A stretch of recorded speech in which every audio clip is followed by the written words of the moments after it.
नमस्कार, जय श्री राम। मेरा नाम है सुजाता देवी। मेरी चैनल का नाम है सुजाता देवी रिएक्शन वीडियो। आज का वीडियो हम लेके आए हैं, भारत बना तीसरा सबसे शक्तिशाली देश, अमेरिका और चीन को लगा बड़ा झटका। इसके बारे में दोस्तों वीडियो में क्या देखने मिलता है, बढ़ते हैं वीडियो। हेलो दोस्तों, नमस्कार। हमारे चैनल का नाम है सुजाता देवी रिएक्शन वीडियो। आज का वीडियो लेके आए, भारत बना तीसरा सबसे शक्तिशाली देश, अमेरिका और चीन को लगा बड़ा फटका। क्या बातें करते हैं, वीडियो चालू।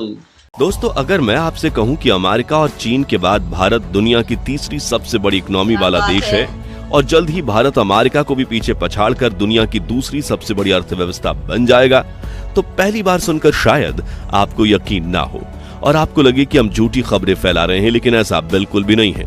बल्कि ये बात बिल्कुल सच है कि इस वक्त भारत दुनिया का थर्ड लार्जेस्ट इकोनॉमी बन चुका है। लेकिन जानबूझकर भारत की इकोनॉमी को कम आंक कर दिखाया जाता है, इसलिए भारत की इकोनॉमी अमेरिका, चीन, जर्मनी और जापान के बाद 5वें नंबर पर देखने को मिलती है, जो कि ज्यादा से ज्यादा $4 ट्रिलियन तक पहुंच पाई है। लेकिन नीति आयोग ने हाल ही में बड़ा खुलासा करते हुए बताया कि इंडिया की रियल जीडीपी $4 ट्रिलियन नहीं बल्कि $15 ट्रिलियन है, जो अमेरिका की $27 ट्रिलियन की जीडीपी के आधे से भी ज्यादा है। और वर्ल्ड लेवल पर भारत से बड़ी अर्थव्यवस्था बताए जाने वाले जापान और जर्मनी तो भारत के आसपास भी नहीं है। और इसकी रिपोर्ट खुद अमेरिकन इंटेलिजेंस एजेंसी CIA ने अपनी वेबसाइट पर पब्लिश की है, जिसका खुलासा हम आगे करेंगे। लेकिन उससे पहले जो हमने आज खुशखबरी बताई है, जिस अंशु ने सच से पर्दा उठाया है कि कैसे भारत दुनिया की तीसरी सबसे बड़ी इकोनॉमी बन चुका है, उसके लिए वीडियो को लाइक करके कमेंट बॉक्स में जय हिंद जरूर लिखिए। दोस्तों, जिस तरह हर चीज देखने के दो नजरिए होते हैं, उसी तरह किसी भी देश की इकोनॉमी को देखने के भी दो नजरिए हैं। और आपको ये जानकर हैरानी होगी कि जिस नजरिए से भारत दुनिया की तीसरी सबसे बड़ी अर्थव्यवस्था बन चुका है, उस नजरिए को हमेशा छिपाने की कोशिश की जाती है, ताकि भारत दुनिया के सामने एक सुपर पावर बनकर ना उभरे, बल्कि एक साधारण गरीब देश बना रहे। मगर जब भारत की जीडीपी असल में 15 ट्रिलियन के आसपास है, तो दुनिया की मीडिया और अंतर्राष्ट्रीय संस्थाएं हमें अब तक सिर्फ $4 ट्रिलियन वाली इकोनॉमी के रूप में क्यों दिखाती है? तो इसका जवाब है पॉलिटिकल एजेंडा। अमेरिका और यूरोप के देश को डर है कि अगर भारत की सही आर्थिक ताकत सामने आ गई तो उन्हें अपने बनाए हुए वर्ल्ड ऑर्डर से हाथ धोना पड़ेगा। इसलिए वो हमेशा नॉमिनल जीडीपी यानी डॉलर के रेट पर आधारित जीडीपी के आंकड़े दिखाते हैं, जिसमें अमेरिका हमेशा सबसे ऊपर रहता है और भारत बहुत नीचे। लेकिन अगर आप अपनी जमीनी सच्चाई को जानें, तो जान लीजिए कि किसी देश की असली आर्थिक ताकत आंकने का सबसे सही तरीका होता है परचेजिंग पावर पैरिटी यानी कि PPP। और इसी आधार पर भारत की जीडीपी का मूल्यांकन किया गया तो पूरी दुनिया हैरान रह गई। और ये बात सिर्फ भारत की नीति आयोग ने नहीं कही, बल्कि खुद अमेरिका की सर्च एजेंसी CIA ने कबूली है। उन्होंने अपने वेबसाइट पर साफ शब्दों में एक आर्टिकल लिखा है, जिसका टाइटल है रियल जीडीपी यानी परचेजिंग पावर पैरिटी, जिसमें 2023 की डेटा के हिसाब से चीन और अमेरिका के बाद $13 ट्रिलियन की जीडीपी के साथ भारत दुनिया का तीसरा सबसे अमीर देश है, जबकि भारत से अमीर कहे जाने वाले जापान और जर्मनी तो सिर्फ $5 ट्रिलियन की जीडीपी के साथ 5वें से 6ठे स्थान पर हैं। और दिलचस्प बात यह है कि 2025 में भारत की PPP जीडीपी $15 ट्रिलियन के आंकड़े को पार करके करीब $17 ट्रिलियन तक पहुंच चुकी है। अब सोचिए, CIA जैसी अमेरिका की खुफिया एजेंसी को भी ये मानना पड़ा कि भारत की अर्थव्यवस्था असल में $15 ट्रिलियन से भी ज्यादा है, यानी चीन की जीडीपी का आधा और अमेरिका से सिर्फ कुछ कदम पीछे। और अगर ग्रोथ की रफ्तार की बात करें तो भारत आज की तारीख में पूरी दुनिया की सबसे तेजी से बढ़ती अर्थव्यवस्था बन चुका है। और ये भारत की वही छिपी हुई ताकत है जो आने वाले कुछ ही सालों में अमेरिका को पछाड़ सकती है। ऐसे में अब सवाल यह है कि दुनिया भारत की छिपी हुई इकोनॉमिकल पावर को देख क्यों पाती है? वहीं नॉमिनल जीडीपी और परचेजिंग पावर पैरिटी जीडीपी में क्या फर्क है? चलिए अब आपको ये भी बेहद आसान भाषा में समझाते हैं। दोस्तों, जीडीपी का मतलब होता है ग्रॉस डोमेस्टिक प्रोडक्ट, यानी किसी देश में साल भर में जो चीजें और सेवाएं पैदा हुई उनका कुल मूल्य कितना था। लेकिन जब इसे नापा जाए तो इसके दो तरीके होते हैं। पहला है नॉमिनल जीडीपी, यानी कि किसी देश की जीडीपी को डॉलर की मौजूदा कीमतों के आधार पर नापा जाता है। इस कैलकुलेशन में एक डॉलर की कीमत उस देश की करेंसी के मुकाबले कितनी है, ये बहुत मायने रखता है। अब क्योंकि भारत की करेंसी यानी रुपए की वैल्यू डॉलर से कम है, तो जब हम डॉलर में अपनी जीडीपी गिनते हैं तो इसका आंकड़ा छोटा दिखता है और इसी वजह से भारत की कुल जीडीपी दुनिया में 5वें नंबर पर दिखाई जाती है। लेकिन अब आते हैं असली तस्वीर पे, जो पीपीपी यानी जीडीपी परचेजिंग पावर पैरिटी। ये तरीका बताता है कि एक देश की करेंसी उस देश के अंदर क्या क्या खरीद सकती है। उदाहरण के रूप में अगर आप भारत में कोई चीज 100 रुपए में खरीद रहे हैं, लेकिन वही चीज खरीदने के लिए अमेरिका में आपको $100 यानी 8,000 रुपए खर्च करने पड़ते हैं, तो भारत की परचेजिंग पावर पैरिटी अमेरिका के मुकाबले ज्यादा पावरफुल हुई। एक और उदाहरण ले, जहां भारत में चावल सिर्फ 40 रुपए प्रति किलोग्राम मिल जाता है, वहीं अमेरिका में उन्हें खरीदने के लिए $2.5 प्रति किलोग्राम यानी 200 रुपए देने पड़ते हैं। यानी अमेरिका भारत से 5 गुना ज्यादा महंगा हुआ।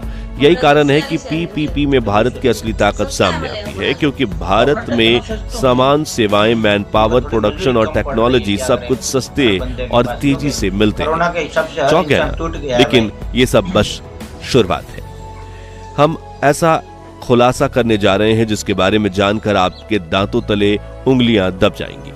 तो सबसे पहले आप नॉमिनल जीडीपी देखेंगे तो पूरी दुनिया को दिखाई जाती है। उसमें अमेरिका दुनिया का सबसे अमीर देश है, जिसके बाद चीन, जर्मनी और जापान आते हैं और 5वें स्थान पर $3.5 ट्रिलियन की जीडीपी के साथ भारत है।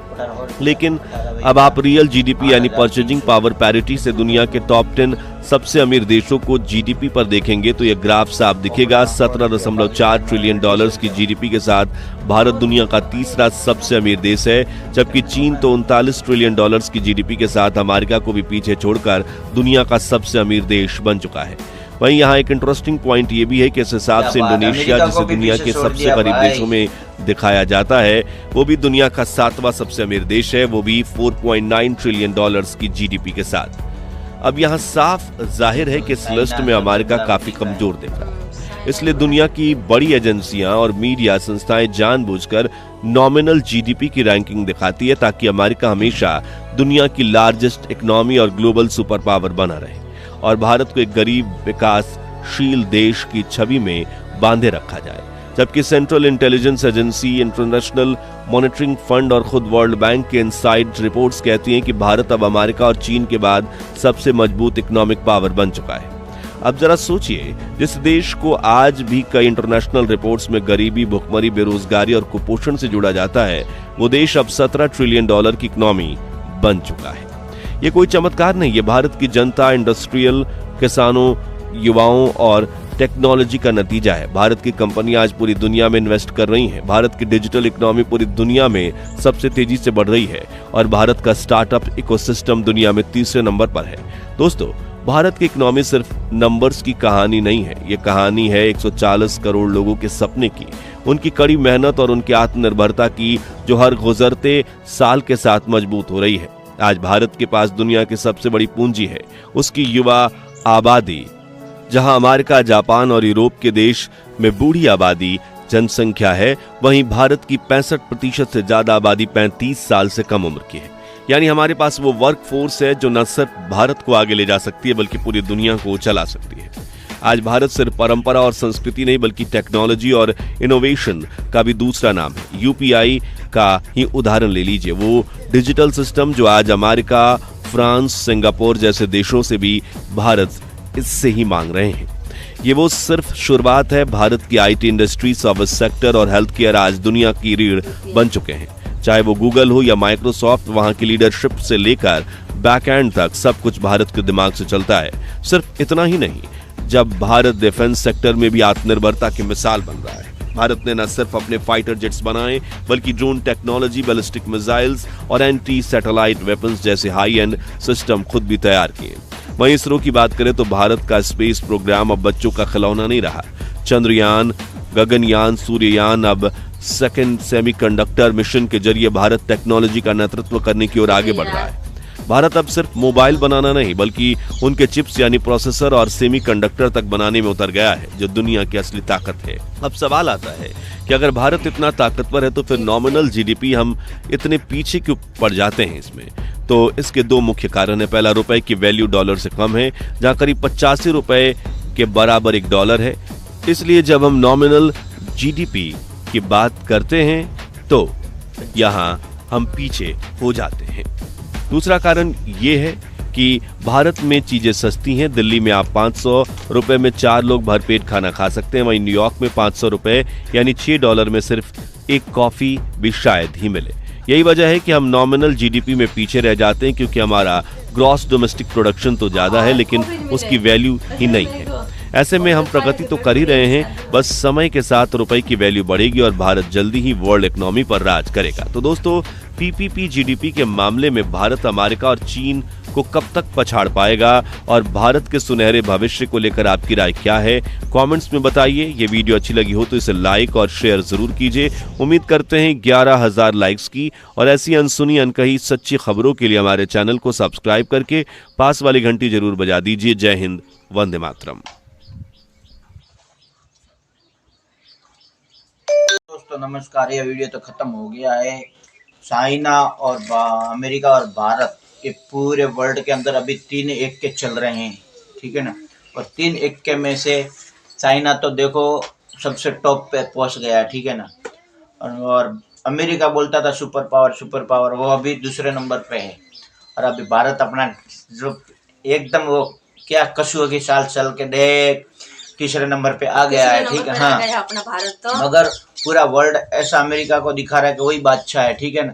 मगर ऐसा है नहीं, ठीक है ना। जो भारत है ना, अब अमेरिका की जगह लेगा, ये तुम याद रखना। क्यों?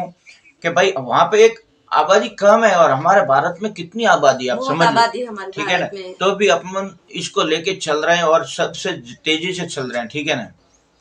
यहाँ पे चावल 40 रुपए मिल रहा है, यहाँ 200 रुपए मिलता है, बताओ। 200 रुपए भारत में सस्ता है, हमारे यहाँ सब कुछ 40 रुपए में, वहाँ 200 रुपए में मिलता है, इतनी महंगाई है। ये वीडियो आपको अच्छा लगा हो तो लाइक शेयर जरूर करें और सब्सक्राइब करते रहें और हमको भी सपोर्ट करते रहें। हमारा वीडियो कैसा लगा है आप कमेंट बॉक्स में बता सकते हैं, और ज्यादा से ज्यादा शेयर करें। एक नए वीडियो में सभी के साथ मुलाकात होगी, तब तक लिए जय हिंद, जय भारत। एक नई वीडियो मिलते हैं।